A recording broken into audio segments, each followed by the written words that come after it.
चलिए ध्यान दीजिएगा, आज हम अपने क्लास को आगे बढ़ाएंगे। लास्ट क्लास में हम लोग जो पढ़े थे वो क्या पढ़े थे, आपका यूनिट।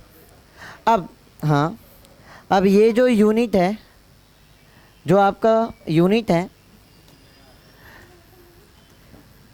ये यूनिट अलग अलग जगह अलग अलग माना जा रहा था। मतलब अलग अलग कंट्री की बात किया जाए तो अलग अलग कंट्री अलग अलग यूनिट का यूज़ कर रहे थे। इन सारे यूनिट को जो जहाँ अलग अलग यूज़ हो रहा था उनको हम लोग क्या कहते हैं, सिस्टम ऑफ यूनिट्स। इसको क्या कहते हैं, सिस्टम ऑफ यूनिट्स। तो आज हमारा फर्स्ट टॉपिक यही है। टॉपिक बनाइए, system of units. System of units या यूनिट कीजिए, सिस्टम ऑफ यूनिट।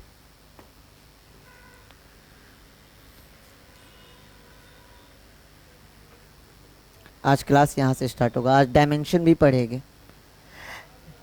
लिखिएगा, a system of units, a system of units, a system of units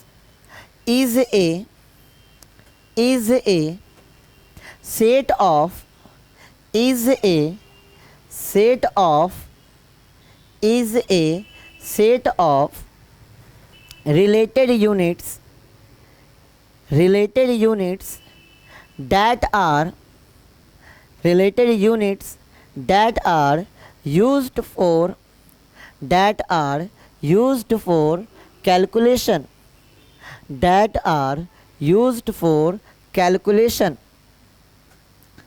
मतलब सिस्टम ऑफ यूनिट एक यूनिट का क्या है, सेट्स है जिसका यूज़ करके हम लोग क्या करते हैं, कैलकुलेशन करते हैं।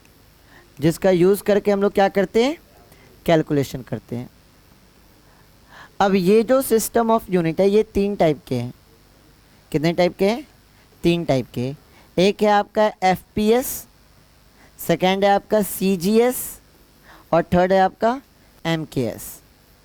सिस्टम ऑफ यूनिट कितने हैं आपके, है तो बहुत सारे थे लेकिन तीन जो मेन है उनको लिया गया है। कौन कौन, FPS, CGS और MKS।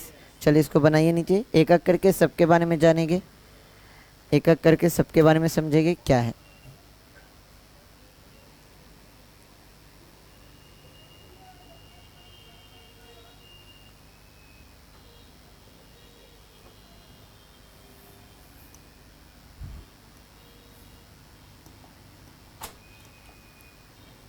हो गया, सिस्टम ऑफ यूनिट आपके तीन हो गए, FPS, CGS और MKS।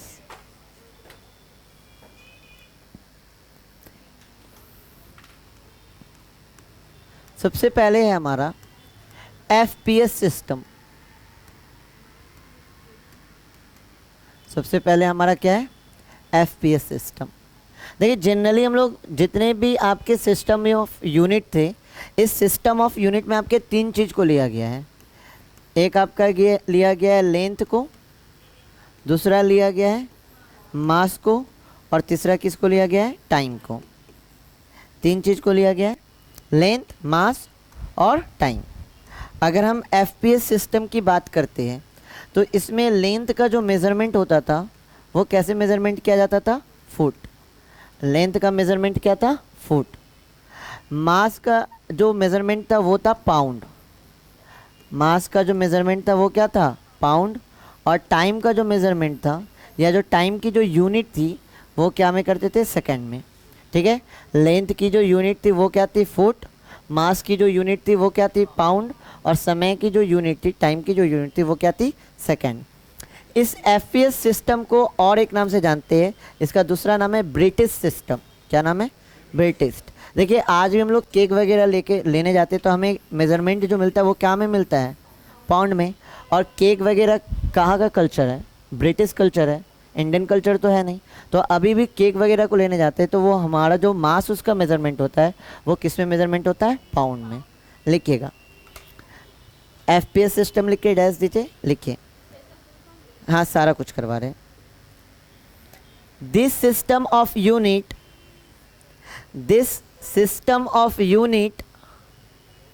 also known as this system of unit also known as British system, also known as British British system of unit, British system of unit is based on, is based on foot, pound, food, pound and second, food, pound and second as the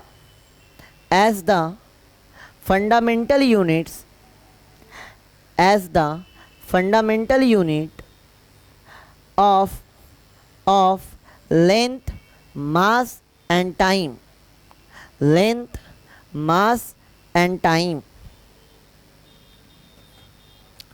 और इसी से इसको abbreviate करके क्या बना दिया गया है, F P S, F for foot, P for pound और एस फॉर सेकेंड। लेंथ के लिए यूनिट जो फंडामेंटल यूनिट यूज़ होता था इस सिस्टम में फुट, मास के लिए जो फंडामेंटल यूनिट होता था पाउंड और टाइम के लिए जो इस सिस्टम में फंडामेंटल यूनिट है वो कौन है, सेकेंड। क्लियर है पहला। सेकेंड, सेकेंड हमारा क्या है, सीजीएस।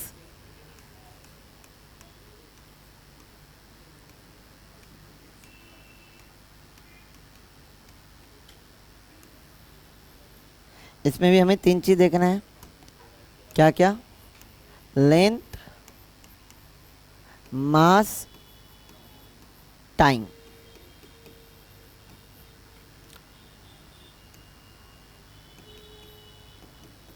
चलिए, सीजीएस सिस्टम में जो लेंथ का फंडामेंटल यूनिट था वो था आपका सेंटीमीटर, वो आपका क्या था, सेंटीमीटर।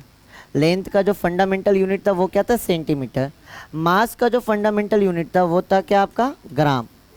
मास का फंडामेंटल यूनिट क्या था, ग्राम। और टाइम का जो फंडामेंटल यूनिट था वो टाइम का फंडामेंटल यूनिट क्या था, सेकंड। ठीक है, तो लिखते हैं सीजीएस सिस्टम, लिख के डैश दीजिएगा। This system of unit, this system of unit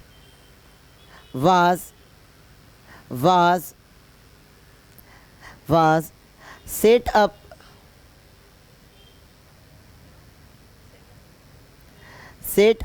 in France, and it is based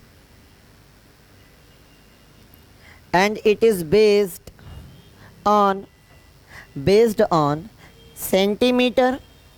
centimeter, gram, centimeter, gram and second, centimeter, gram and second as the fundamental unit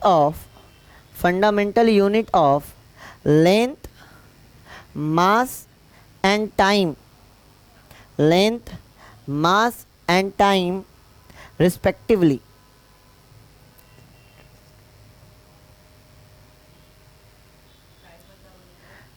time respectively. अगला,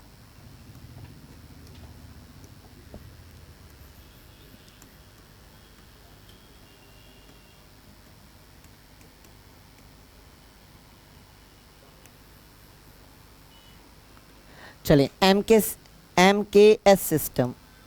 अब इस system में ध्यान देते हैं, length, mass, time.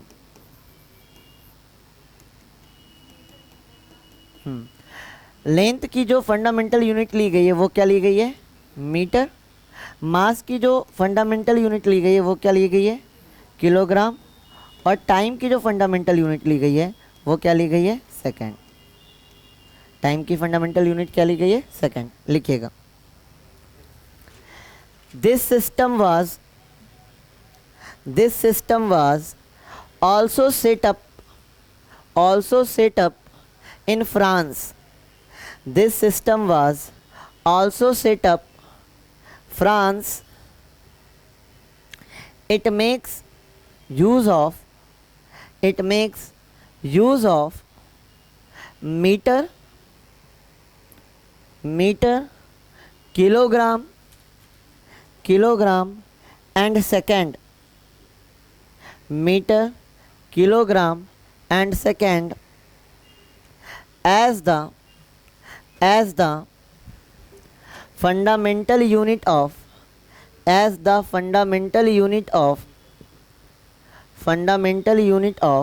mass, length and time. Fundamental unit of mass, length and time. mass, length and time. ठीक है, तो ये 3 टाइप के सिस्टम यूज हो रहे थे उस जमाने में, जिसमें हमने FPS को समझा, CGS को समझा और MKS को समझा। लेकिन ये तीनों सिस्टम में जो फंडामेंटल यूनिट है, लेंथ, मास और टाइम, इनको अलग अलग आपके यूनिट में मेज़रमेंट किया जा रहा था। लेंथ को फुट में मेज़रमेंट किया गया, सेंटीमीटर में मेज़रमेंट किया और मीटर में मेज़रमेंट किया गया। मास की बात किया जाए तो पाउंड, ग्राम और किलोग्राम में मेज़रमेंट किया गया। टाइम हर जगह सेम था। अब यहाँ पे बहुत सारे प्रॉब्लम आ रहे थे। जैसे हम एक कंट्री से दूसरे कंट्री में जा रहे थे तो कुछ प्रॉब्लम हो रहे थे मेज़रमेंट को लेकर।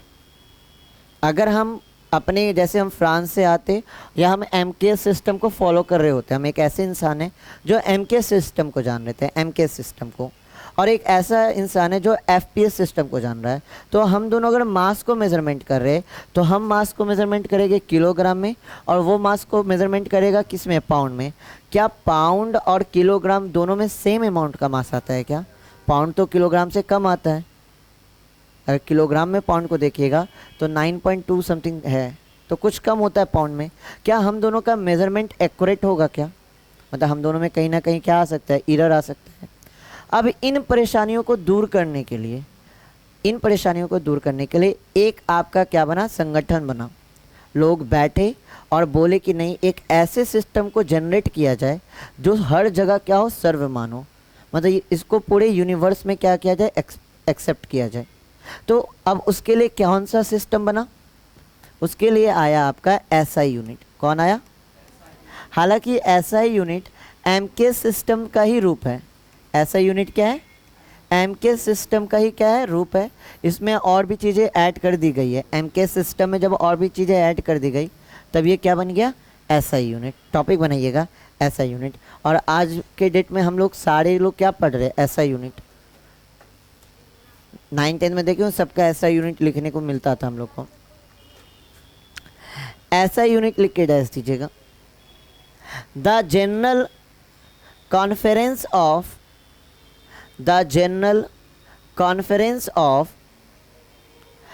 Wait and measurement, conference of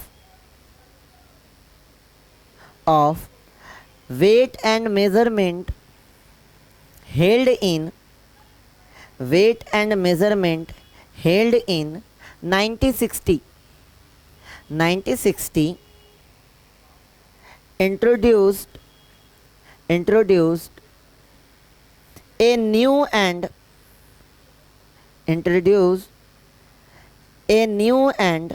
logical system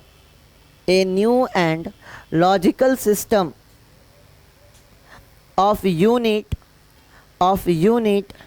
known as system international units,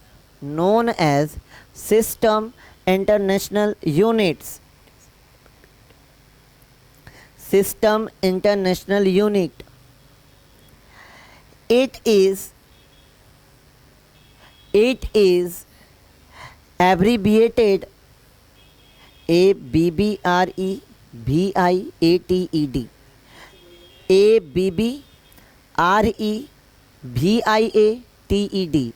ABBREVIATED, abbreviated as SI, ABB, हाँ, ABBREVIATED as SI. It is based on the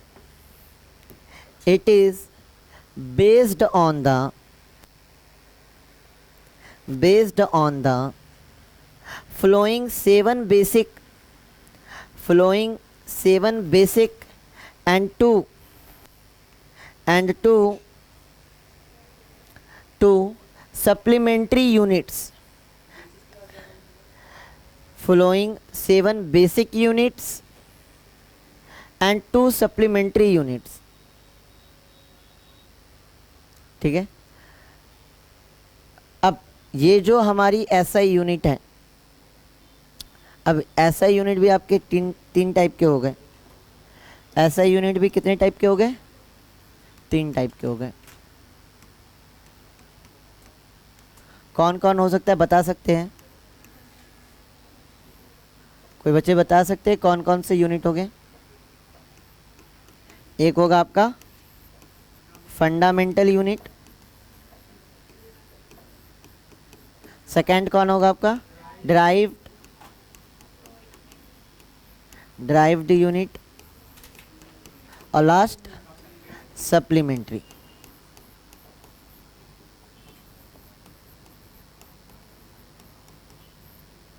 चलिए फटाफट इसको नोट कीजिए, एक एक करके सबके बारे में जानेंगे। नोट कीजिए, fundamental unit, derived unit and supplementary unit.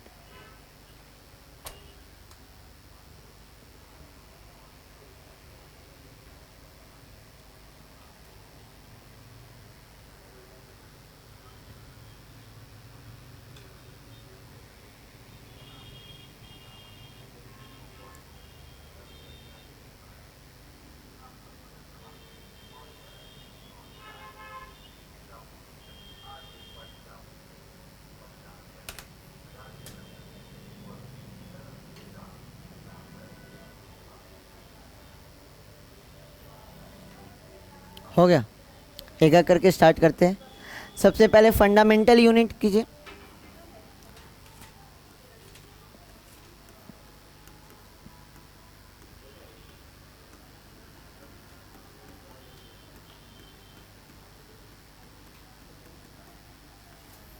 Fundamental unit लिखिएगा, टॉपिक बनाइए fundamental unit. Fundamental units are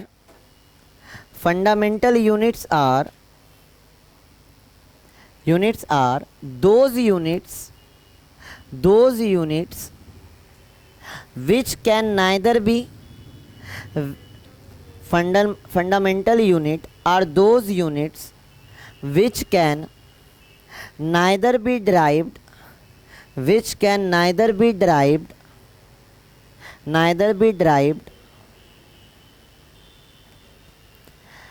from one another nor can they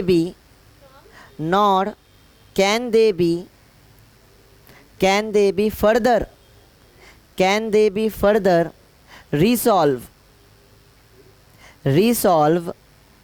into any other units. Resolve into any other units.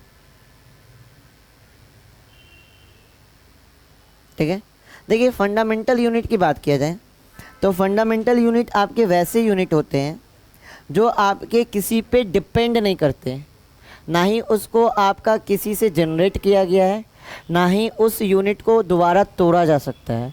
वो सारे unit क्या है? Fundamental है। कौन कौन है, बात करते हैं।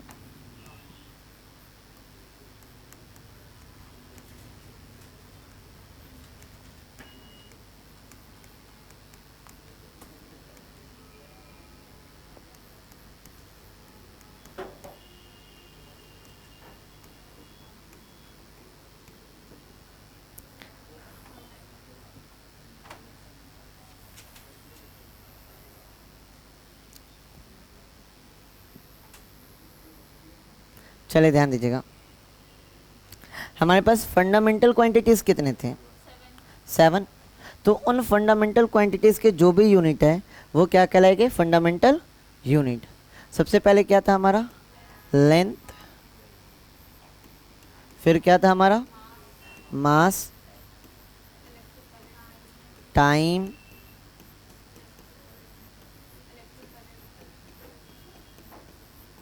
इलेक्ट्रिक करंट,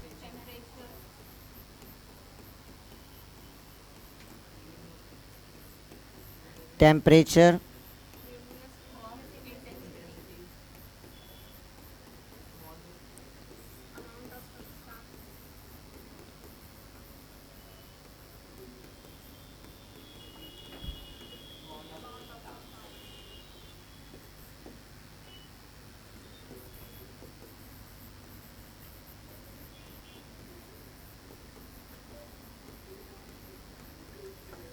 ठीक है।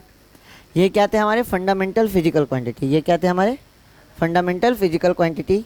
तो इन्हीं की जो भी आपकी यूनिट होगी वो यूनिट क्या कहलाएगी, फंडामेंटल यूनिट। तो इसमें किसका क्या लिया गया है पता है, किनको किनको पता है, यूनिट किनको किनको पता है, बस एक दो, बस दो, अब दो तीन पाँच होगा पता है, चलिए ठीक है सब इजी है। लेंथ का फंडामेंटल यूनिट आपका क्या हो गया, मीटर। सिंबल स्मॉल एम, हाँ। मास का हो गया आपका क्या, किलोग्राम।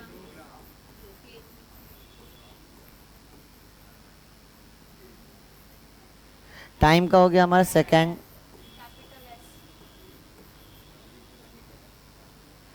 इलेक्ट्रिक करंट हो गया ampere. Temperature kelvin, kelvin kelvin. और लुमिनस कैंडला, कैंडला CAN, कैन CD, और इसका होता है मोल। ठीक है, ये फंडामेंटल यूनिट है, ये किसी पे डिपेंड नहीं होते, ना ही इसको रीसॉल्व कर सकते, मतलब इसको तोड़ा भी नहीं जा सकता। नोट कीजिए फटाफट, नोट कीजिए सारे बच्चे।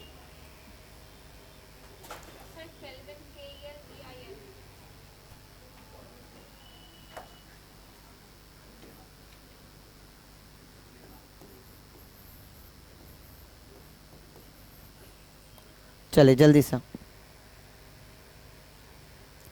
यूनिट लिखते समय एक दो बात का ध्यान भी रखना है कि अगर साइंटिस्ट के नाम पे कोई भी यूनिट आ रहा है तो उसका लेटर, स्टार्टिंग लेटर क्या होगा, कैपिटल, और सिंबल भी क्या होगा, कैपिटल। बाकी यूनिट का सिंबल लिखते हुए हम लोग कौन से लेटर का यूज़ करेंगे, स्मॉल। लेकिन कहीं पे भी अगर साइंटिस्ट का नेम आ रहा है, उससे यूनिट बन रहा है, तो उससे हम लोग कैपिटल लेटर के द्वारा रिप्रेजेंट करेंगे। जैसे करंट का ऐसा यूनिट देख लीजिए, एम्पियर, साइंटिस्ट का नेम है इसलिए कैपिटल ए।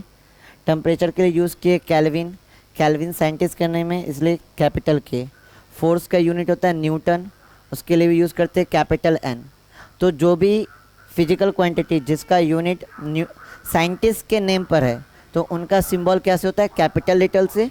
बाकी सबका क्या से होगा, स्मॉल लेटर।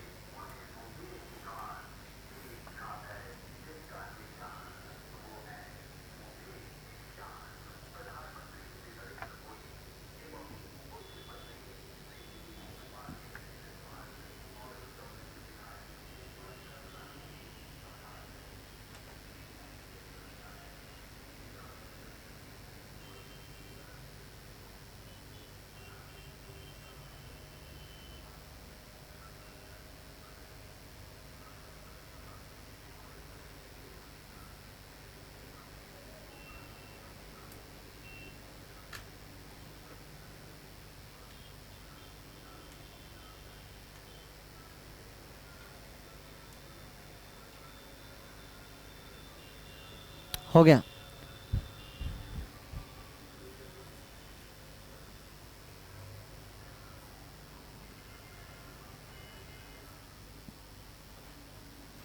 अगले स्लाइड पे हो गया।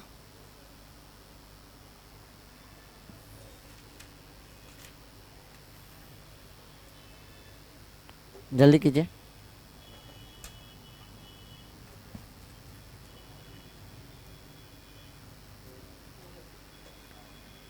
अगला टॉपिक बनाइए, डिराइव्ड यूनिट।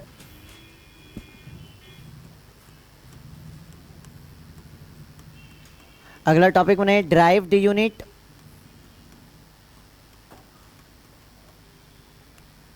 अब ये ऐसे यूनिट है जिनका फॉर्मेशन किसकी हेल्प से होता है, फंडामेंटल यूनिट से। या ये ऐसे यूनिट है जो डिपेंड कर रहे किस पे, फंडामेंटल यूनिट पे। लिखिएगा the unit of all such physical quantity, the unit of all such physical quantities which can be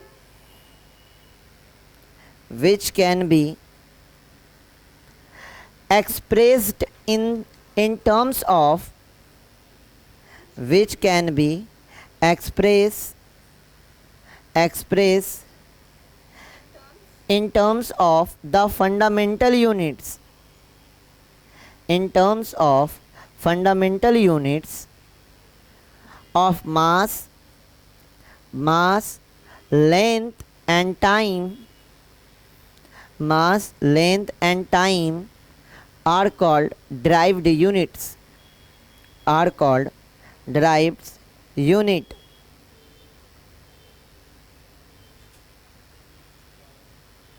Are called derived unit. ध्यान दीजिएगा, वे सारे यूनिट जो किसके टर्म में एक्सप्रेस हो रहे हैं, फंडामेंटल यूनिट के टर्म्स में, उन सारे यूनिट को हम लोग क्या कहेंगे, ड्राइव्ड यूनिट। जैसे देखिएगा, समझते हैं।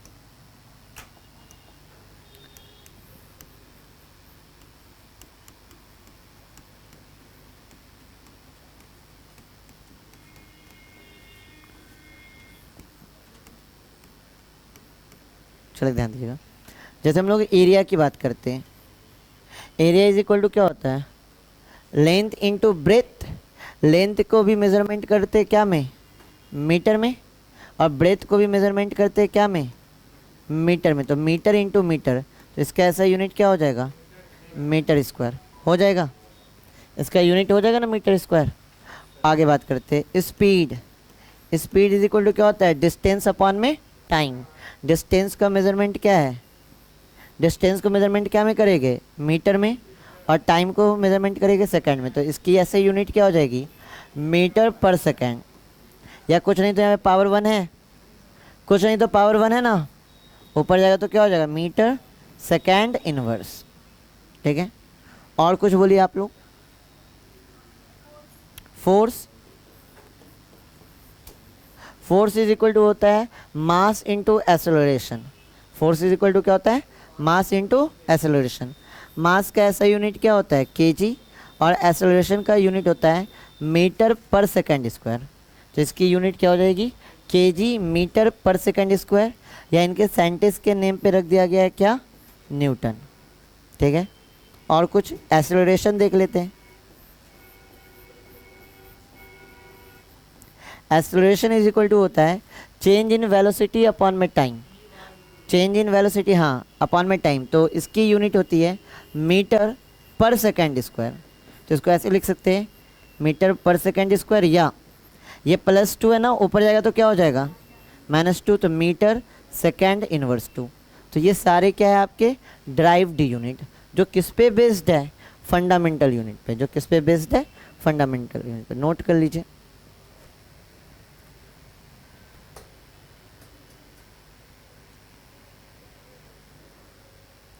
एग्जाम्पल नोट कर लीजिए।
हो गया।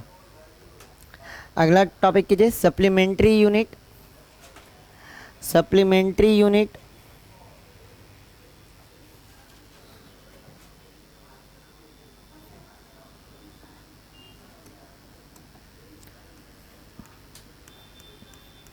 Supplementary unit.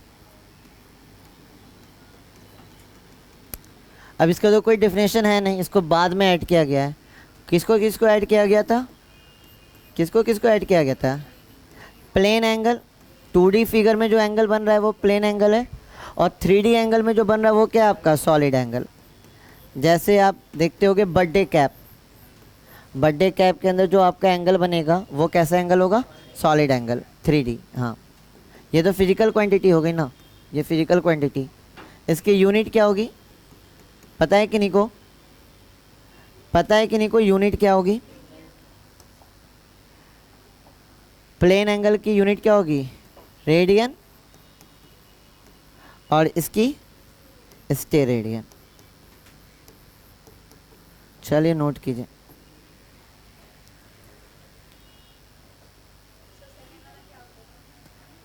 क्या बोले सर? स्टेरेडियन। हाँ, इसका यूनिट है, जैसे सबका मेजरमेंट ले रहे हैं ना, वैसे इसको भी मेजरमेंट करने के एक यूनिट बनाया गया, स्टेरेडियन।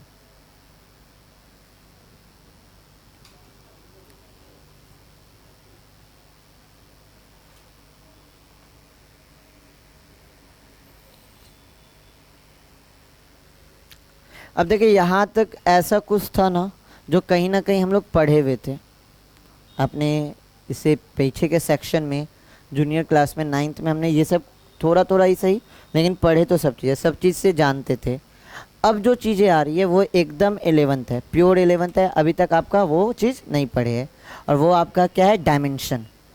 वो आपका क्या है? हो गया था ना, वो आपका क्या है? डायमेंशन। टॉपिक बनाइएगा डायमेंशनल एनालिसिस, डायमेंशनल एनालिसिस। यहाँ से अब प्योर 11th आ रहा है, ठीक है? Dimensional analysis, dimensional analysis.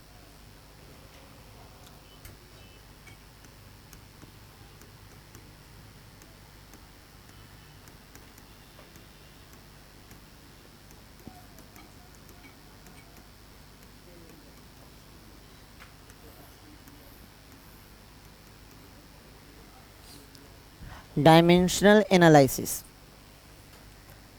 अब ये आपका इम्पॉर्टेंट है, क्योंकि यहाँ तक तो हम लोग जान रहे थे बहुत चीज़ को। अब यहाँ से बहुत कुछ नया सीखने को मिलेगा, मतलब एकदम नया मिलेगा। इससे पहले आप लोग इन चीज़ों को नहीं देखे थे। देखिए डायमेंशन का पहले यूज़ क्यों करते हैं, नीड क्यों पड़ी हमें डायमेंशन की, इसकी बात करते हैं। देखिए डायमेंशन हमें ये बताता है कि किसी भी फिज़िकल क्वांटिटी में, किसी भी फिज़िकल क्वांटिटी में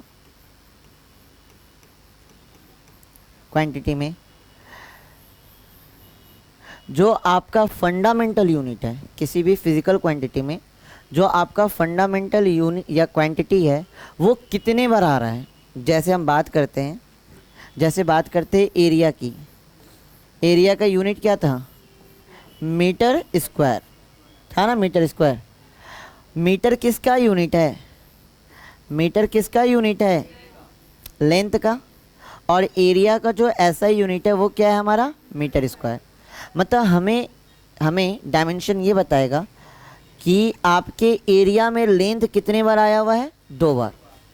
लेंथ कितने बार आया हुआ है? 2 बार। पहले डिफिनेशन कीजिए, तब ज़्यादा समझ में आएगा। डिफिनेशन कीजिए पहले। देखिएगा dimensions of a physical quantity, dimensions of a physical quantity are the powers to which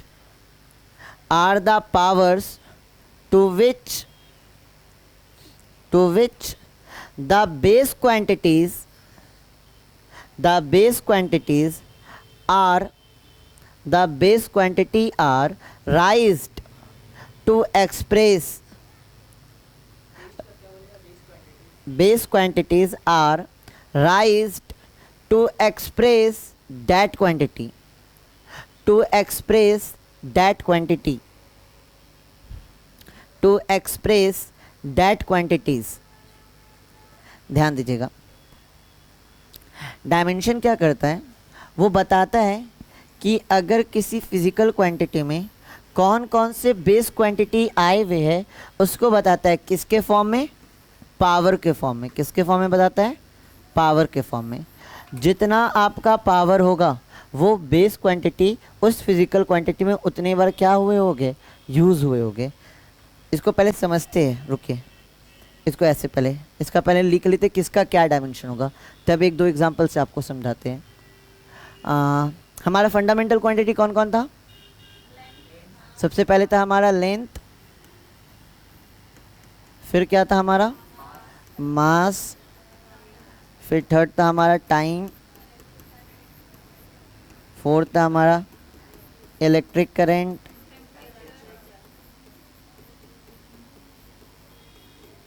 fifth था हमारा टेम्परेचर,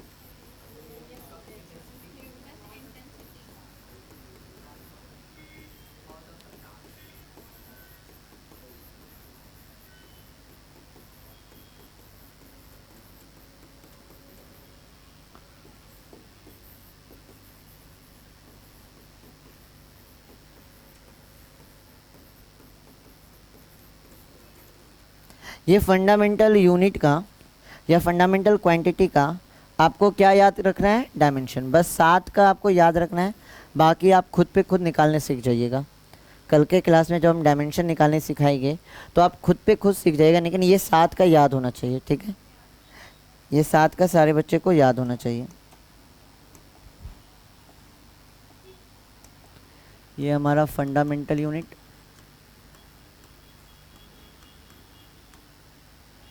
क्वांटिटी, और इधर इसका क्या लिखेंगे, डायमेंशन। सबसे पहली बात एक चीज़ ध्यान में रखना है, डायमेंशन जब भी लिखेंगे, जिसका भी लिखेंगे, उसको बड़ी ब्रैकेट के अंदर क्या करेंगे, बंद करेंगे। उसको बड़ी ब्रैकेट के अंदर क्या करेंगे, बंद। लेंथ का जो डायमेंशन होता है वो डायमेंशन होता है एल। लेंथ का डायमेंशन क्या होता है, एल। मास का जो डायमेंशन होता है वो होता है कैपिटल एम। मास का डायमेंशन क्या होता है, कैपिटल एम। टाइम का जो डायमेंशन होता है वो होता है कैपिटल टी, ठीक है। इलेक्ट्रिक करंट का जो डायमेंशन होता है वो होता है कैपिटल ए। टेम्परेचर का जो डायमेंशन होता है वो होता है कैपिटल के। ल्यूमिनस इंटेंसिटी का जो आपका डायमेंशन होता है वो होता है सी डी। और अमाउंट ऑफ सब्सटेंस का जो डायमेंशन होता है वो किसका होता है, मोल, ठीक है। इसको पहले नोट कीजिए, तब डायमेंशन आपको हम समझाएंगे।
हो गया। अब एक एग्जाम्पल के थ्रू समझाते हैं।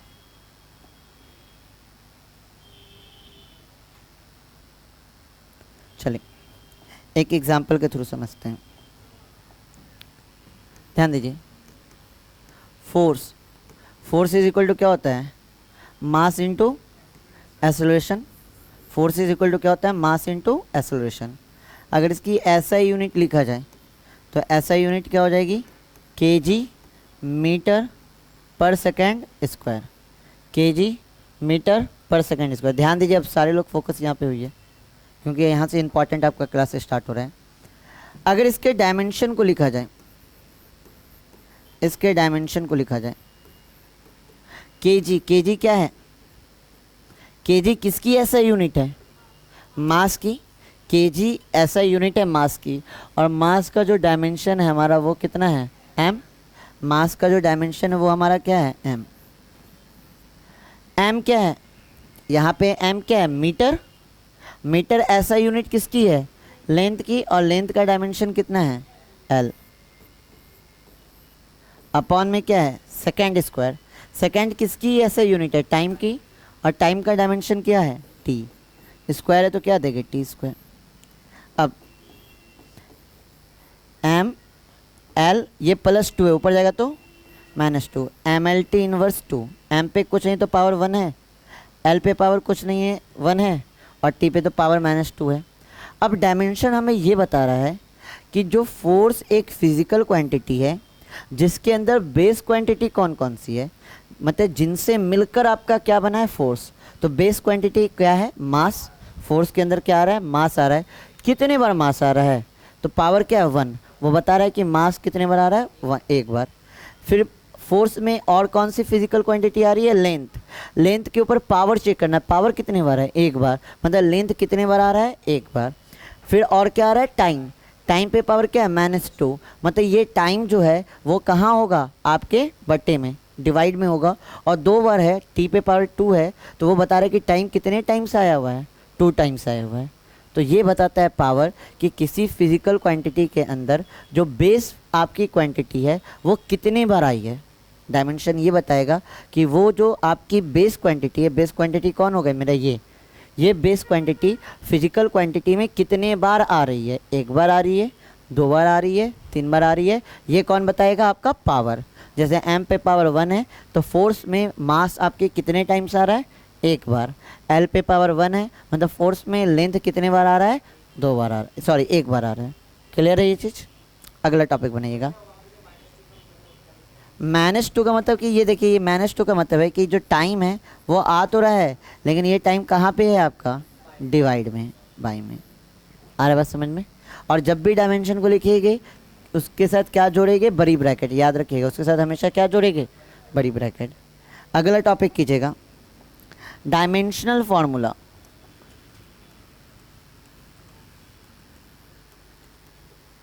Dimensional formula.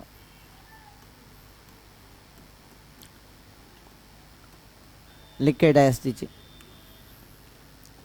डायमेंशनल फॉर्मूला लिखिएगा। Dimensional formula of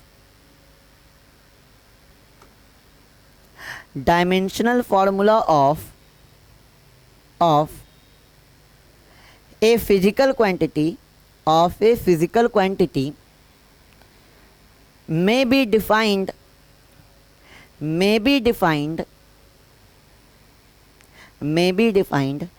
as the expression that indicates which of the fundamental units of mass, length and time,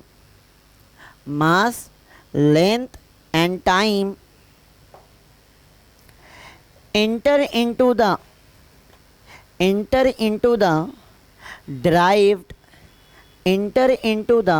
derived unit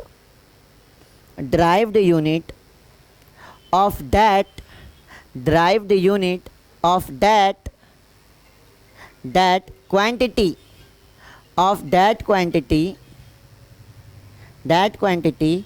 and with watt power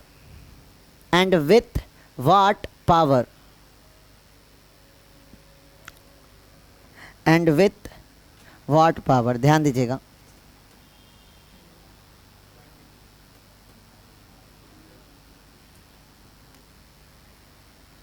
dimensional formula हमें क्या बता रहे हैं? ध्यान से सुनिए सारे बच्चे। डायमेंशनल फॉर्मूला हमें ये बताएगा कि किसी भी डिराइव्ड यूनिट के अंदर किसी भी ड्राइव्ड यूनिट के अंदर जो आपका क्या है, बेस यूनिट, जो आपका क्या है, बेस यूनिट। बेस यूनिट कौन कौन? बेस यूनिट आपका मास और कौन, लेंथ और टाइम, लेंथ और टाइम। किसी भी ड्राइव्ड यूनिट के अंदर, यहाँ ध्यान दीजिए बोर्ड पे, किसी भी ड्राइव्ड यूनिट के अंदर जो बेस यूनिट है, मास, लेंथ और टाइम, वो कितनी बार आया है, उसके ऊपर जो पावर है वो बताएगा वो कितनी बार आया है। और डायमेंशनल फार्मूला जब भी हम लिखेंगे, डायमेंशनल फार्मूला हम जब भी लिखेंगे वो किस फॉर्म में लिखेंगे, एमएलटी के फॉर्म में। वो किस फॉर्म में लिखेंगे, एमएलटी के फॉर्म में। जहाँ कहीं भी डायमेंशनल फार्मूला की बात आएगी तो हम उसे किस फॉर्म में लिखेंगे, एमएलटी के फॉर्म में। समझाते हैं कैसे। जैसे हमें मास का डायमेंशनल फार्मूला लिखना है, मास का डायमेंशनल फार्मूला लिखना है, तो मास का डायमेंशन क्या होता है, एम। मास का डायमेंशन क्या होता है, एम। अच्छा, मास के डायमेंशन में एम कितनी बार आ रहा है, एक बार। क्या हम तो अभी बताइए कि डायमेंशन फार्मूला किस फॉर्म में लिखना है, एमएलटी के फॉर्म में। क्या लेंथ आएगा क्या मास में? मास को एक्सप्रेस करने में क्या लेंथ आएगा क्या, नहीं। तो एल पे पावर क्या देंगे, 0। और किसी भी पावर 0 की वैल्यू क्या होती है, 1। 1 से मल्टीप्लाई करेंगे, यही चीज़ हो जाएगा। क्या मास को एक्सप्रेस करने में टाइम आ रहा था क्या, टाइम आ रहा था क्या? तो टाइम पे पावर क्या देंगे, 0। तो ये डायमेंशनल फार्मूला किसका हो गया, मास का। इसी तरह अगर आपको निकालना है किसका डायमेंशनल फार्मूला, लेंथ का, तो लेंथ को एक्सप्रेस करने में क्या मास आता है क्या, लेंथ को एक्सप्रेस करने में मास आता है क्या? तो एम पे पावर क्या हो जाएगा, 0। लेंथ का डायमेंशन कितना होता है, एल, 1।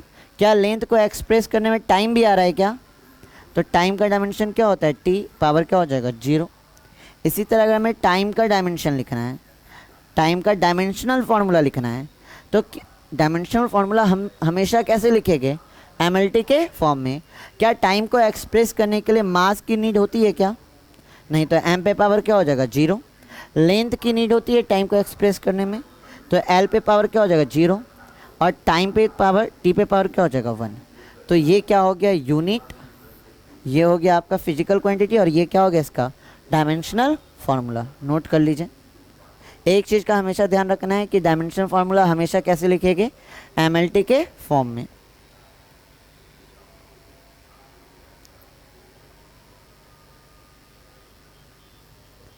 कल इसको सीखेंगे, कल का क्लास पूरा इसी पे रहेगा। कल हम लोग डायमेंशनल फार्मूला निकालने ही सीखेंगे, बहुत सारा सीखेंगे। कल पूरे क्लास में बस यही सीखेंगे, 1 घंटा सीखेंगे सिर्फ और सिर्फ ये। और सब लोग समझ जाइएगा, इतना क्वेश्चन प्रैक्टिस होगा, सब लोग समझ जाइएगा। कल का 1 घंटा यही रहेगा। अगला टॉपिक कीजिएगा।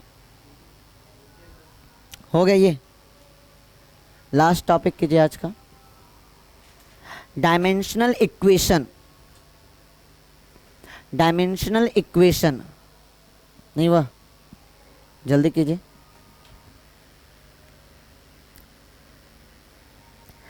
डायमेंशनल इक्वेशन बोले, the equation obtain, the equation obtain when a physical quantity, the equation obtained when a physical quantity, when a physical quantity is equated, when a physical quantity is equated with its dimensional formula, with its dimensional formula is known as dimensional equation, is known as dimensional equation, is known as dimensional equation।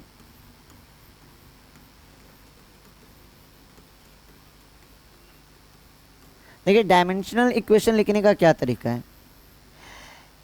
एक side लिखिए physical quantity, मान लेते हैं हमारे पास कोई physical quantity x है, तो इधर लिखिए फिजिकल क्वांटिटी, और इधर इस फिजिकल क्वांटिटी का क्या लिख लीजिए, डायमेंशन फार्मूला, m पे पावर a, l पे पावर b, t पे पावर c।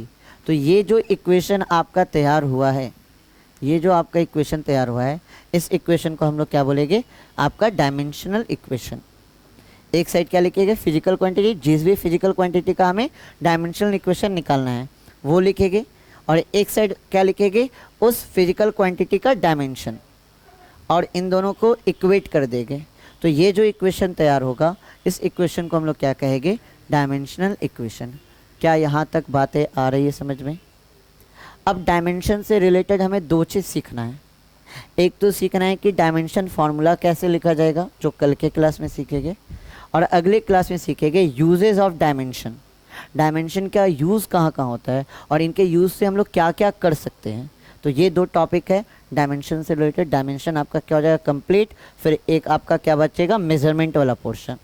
यूनिट हो गया पहले, आज तक यूनिट किए, आज से स्टार्ट हुआ डायमेंशन, वो 3-4 क्लास चलेगा। फिर आपका क्या आएगा, मेजरमेंट। तो यहाँ तक चीज़ों को रिवीजन करके आइएगा। याद क्या करके आना है, 7 फंडामेंटल यूनिट है, उस 7 फंडामेंटल यूनिट का डायमेंशन याद होना चाहिए, क्योंकि कल उसका हम लोग यूज़ करेंगे। सारे बच्चे को याद होना चाहिए, तभी आप समझ पाइएगा कल का क्लास, नहीं तो प्रॉब्लम होगा। फंडामेंटल यूनिट का जो डायमेंशन लिखे ना 7, वो 7 फंडामेंटल यूनिट का डायमेंशन याद होना चाहिए।